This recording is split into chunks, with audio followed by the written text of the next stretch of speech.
connaissez sûrement Roblox, une plateforme très populaire avec des jeux créés par la communauté. À travers toute l'existence et l'histoire de Roblox, il y a eu pas mal d'événements imprévus comme il y a eu des incidents qui ont pour la plupart été assez inquiétants et alarmants aux yeux de la communauté. Parfois même à se demander si ça allait avoir un impact sur le futur de la plateforme, ou si ce qui venait de se passer était réel ou quelque chose de peut-être même organisé par Roblox eux-mêmes.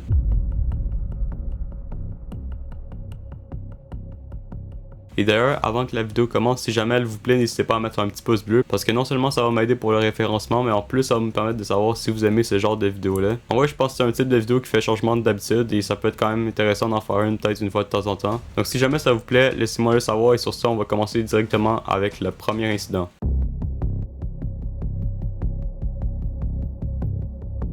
Comme j'ai dit tantôt, Roblox c'est une grosse plateforme avec plein de jeux créés par la communauté. Bon, ça je pense que vous le saviez déjà. Mais en gros, sur Roblox, il y a un jeu très populaire que si vous y jouez, vous connaissez probablement. C'est Work at a Pizza Place. En gros, c'est un jeu assez simple où ça dit carrément dans le nom, le but c'est de travailler dans une pizzeria. Mais maintenant, c'est quoi qui s'est passé exactement? Donc en gros, le 8 juillet 2014, Cool Kid, qui est un utilisateur de Roblox mais qui est reconnu pour être un des plus grands hackers de la plateforme, il a réussi à créer une sorte de GUI. Donc en gros, c'est comme une interface si on veut, qui lui permettait en fait simplement de modifier plein d'éléments dans des jeux et en gros de tout casser quoi. Il faut savoir que Cool Kid aussi avait un groupe, donc en gros c'était un groupe de hackers. Et donc cette journée-là, lui et son équipe s'en sont pris à Work at a Pizza Place, qui est donc le jeu de pizzeria. Donc à ce moment-là, vous l'aurez compris, le jeu est cassé, il n'y a rien qui va, il y a du rouge partout. Mais bon, c'est loin d'être le pire incident qui est arrivé dans Roblox parce que des hacks, il y en a eu quand même plusieurs et ça, on va y revenir plus tard.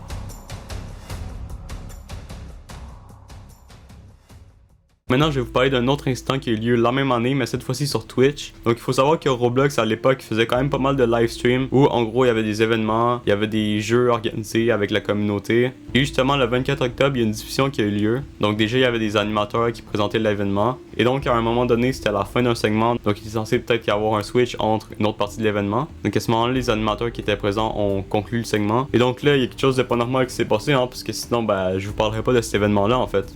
En gros, ce qui s'est passé, c'est que les animateurs qui dirigeaient cette partie de l'événement ont fermé la caméra, mais on semble vouloir laisser leur micro allumé. On peut donc les entendre discuter, mais surtout dire des choses négatives à l'égard de Roblox. Donc pendant que eux pensaient que le live était coupé, ou du moins qu'on les entendait plus, en réalité, on les entendait toujours, et puis on les entendait surtout dire des choses négatives et des insultes sur Roblox.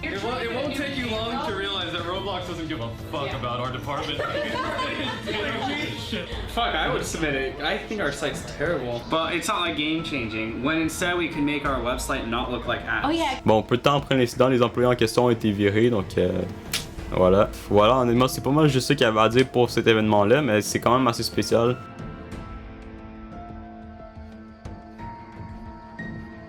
Bon, tantôt je vous ai parlé d'un hacker qui avait hacké un jeu sur Roblox. Cette fois-ci ça va être encore le cas puisqu'on va parler de Toburst93. Donc Toburst93 c'est un peu comme Cool Kid, c'est un hacker qui était très réputé, qui était quand même assez grand sur la plateforme. Et puis il a rejoint Roblox autour de 2018. Donc vous vous en doutez, il a commencé son activité peu de temps après. Et puis il a rapidement hacké plusieurs jeux, entre autres Arsenal. Bon, Arsenal c'était pas un gros hack quand même, mais on pourrait quand même appeler ça un scam. En gros, ce qu'il a fait, c'est qu'en 2019, il a pu pirater le jeu pour y intégrer un faux Game Pass. Donc pour ceux qui savent pas c'est quoi un Game Pass, un Game Pass, c'est quelque chose qu'on peut acheter sur Roblox avec des Robux, donc c'est en gros la monnaie du jeu. Sauf qu'à ce moment-là, le Game Pass, c'est un Game Pass admin. Donc c'est censé donner des privilèges pour être un peu administrateur dans le jeu en fait. Sauf que là où vous voyez l'arnaque venir, c'est que en achetant ce pass qui coûtait 80 Robux, on n'obtenait rien du tout. Genre vraiment rien du tout. Donc grâce à ce piratage-là, il a réussi à voler quand même plusieurs milliers de Robux. Mais c'est pas tout parce que c'est évidemment loin d'être le seul hack qu'il a fait. Une des plus grosses intrusions qu'il a fait lui et son groupe, parce que oui, lui aussi avait un groupe qui s'appelait Epic Group for Epic People. Ils se sont surtout attaqués à un jeu qui est quand même assez connu également sur la plateforme qui s'appelle Meep City. Donc ce jeu-là a quand même été la victime plusieurs fois de Toburst93, dont la première fois le 2 octobre 2019. À ce moment-là, le jeu est complètement brisé, on pouvait y voir plein d'éléments effrayants et entendre plein de sons qui cassaient littéralement les oreilles. Et ça a été quand même pas mal la même chose lors du deuxième hack qui a eu lieu cette fois-ci en février 2020, avec encore une fois plein d'éléments qui allaient pas du tout dans le jeu,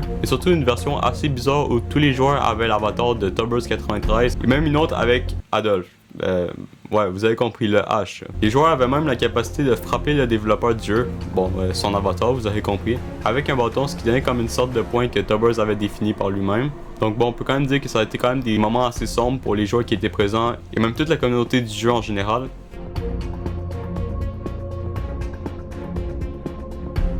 Maintenant, au-delà des hacks, on va parler de quelque chose qui est probablement encore pire, puisque cette fois-ci, on va pas parler de quelque chose qui dure 1 ou 2 journées, mais vraiment qui a été présent quand même assez longtemps. Je sais pas si Crossroad vous dit quelque chose, mais c'était un jeu qui était présent sur la plateforme pendant quand même assez longtemps, et c'était quand même assez dangereux de rejoindre ce jeu-là, parce que, disons que si tu tenais à ton compte, c'était pas une bonne idée. Hein. En gros, en le rejoignant, on voyait seulement comme une sorte d'écran rouge, et au bout de quelques secondes seulement, le compte était supprimé. Mais là, vous vous demandez peut-être, comment c'est possible en vrai qu'un jeu puisse te faire bannir juste comme ça. Faut savoir que le jeu contenait en fait un système qui écrivait à la place du joueur dans le chat, et en gros ça spammait vraiment les pires choses possibles, donc à partir de là l'utilisateur était automatiquement sanctionné et le compte était supprimé par la suite. À l'heure actuelle le jeu n'existe plus depuis quand même un certain moment, mais il existe quand même certaines copies du jeu qui essayent de recréer un peu l'atmosphère mais qui fonctionnent pas réellement.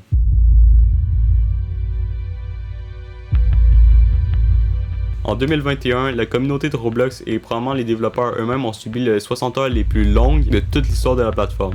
En ce moment-là, il y a effectivement eu un problème technique. En gros, tous les serveurs ont crash et c'était impossible pour aucune personne de se connecter. Mais bon, à ce moment-là, évidemment, tout le monde est intrigué, les heures passent, personne n'arrive à se connecter. Tout le monde se demande qu'est-ce qui se passe, pourquoi ça fonctionne pas et surtout quand ça va revenir. Évidemment, c'est très long. Roblox dit qu'il essaie de gérer la situation, mais bon, évidemment, ça prend quand même du temps, les gens sont impatients. Faut savoir que la panne était due à une sorte de surcharge dans le système. Et au final, comme je l'ai dit, la panne aura duré 60 heures, donc ce qui est quand même énorme. Et surtout, c'est un record dans toute l'histoire du jeu.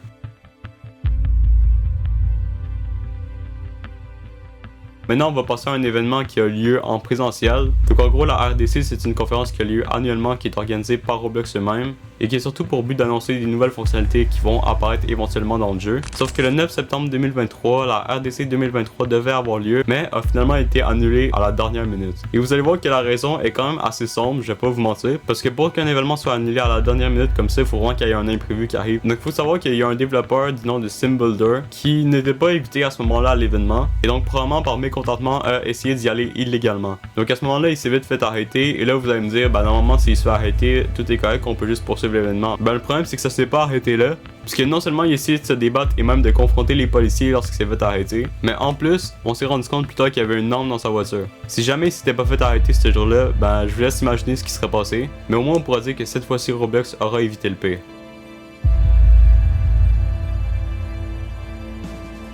Maintenant, mis à part les événements qui avaient lieu en présentiel et même parfois sur Twitch, il y a beaucoup d'événements qui ont lieu dans le jeu, donc directement sur la plateforme Roblox, et D-Hatch en faisait partie. Il aura eu lieu du 2 au 12 juillet 2025, et le but en fait c'est que les joueurs devaient chercher les œufs, les échanger, les fusionner même à travers différentes expériences, pour donc par la suite débloquer des récompenses. Sauf qu'à ce moment-là, il y avait plus de 1000 développeurs qui étaient invités pour y participer, mais il y a un énorme désaccord de la communauté qui est né lorsque Teddy, un développeur vérifié de la plateforme, a rejoint l'événement.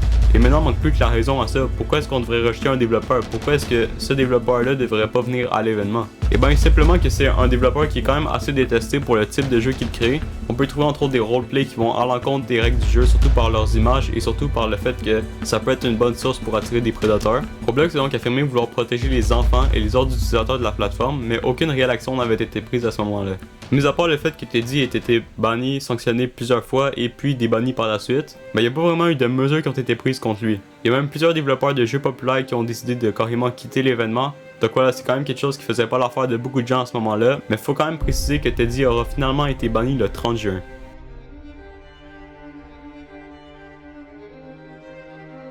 Bon, je pense que vous en avez entendu parler pas mal ces derniers temps, c'est aussi une des raisons pourquoi je voulais pas faire une vidéo complète sur le sujet.